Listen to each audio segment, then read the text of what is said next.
count 1, unintentional second-degree murder while committing a felony, find the defendant guilty.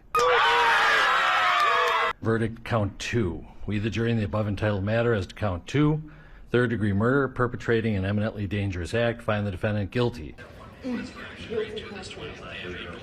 Verdict count 3. We, the jury, in the above entitled matter as to count 3, find the defendant guilty.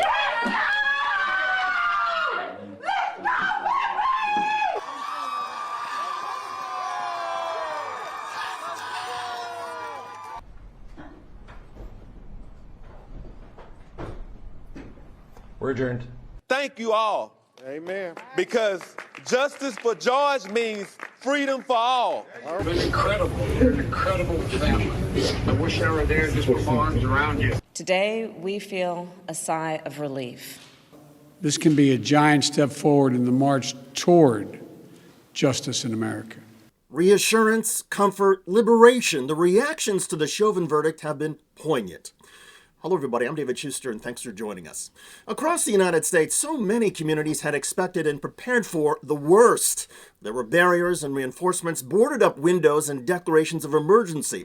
Everybody, it seemed, was bracing for Derek Chauvin's acquittal of Derek Floyd's murder and the inevitable conflict, clashes, and destruction.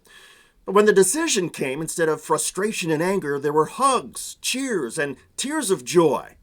Indeed, thanks to this one case, on this one day, perhaps something in America finally has changed. Instead of another descent into hopelessness and strife, the guilty verdict has given all of us a renewed faith that justice might actually be possible.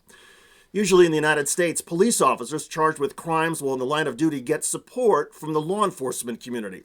In this case, Chauvin's own police chief testified against him, and police around the country have praised the jury's guilty verdict. The Fraternal Order of Police, the nation's largest police union, issued a statement saying, "Our system of justice has worked as it should. The trial was fair and due process was served." In America, a fair trial and due process isn't always the case, and African Americans often face the worst of the repercussions. That didn't change with the Chauvin trial, reinforced by the defense effort to smear George Floyd. The King Center in Atlanta wrote, "Only in America can a black person be callously murdered on video for the world to see, then be vilified, dehumanized, and faulted for his own murder. Although Chauvin was found guilty, this nation still faces an arduous journey towards implementing the demands of justice." And it's not just about justice regarding jury outcomes. Barack and Michelle Obama wrote, "True justice requires that we come to terms with the fact that black Americans are treated differently every day. It requires us to recognize that millions of friends, family, and fellow citizens live in fear that their next encounter with law enforcement could be their last." It was a sentiment echoed at the Biden White House. We can't stop here. In order to deliver real change and reform, we can and we must do more to reduce the likelihood that tragedies like this will ever happen and occur again. To ensure that black and brown people, or anyone, so they don't fear the interactions with law enforcement.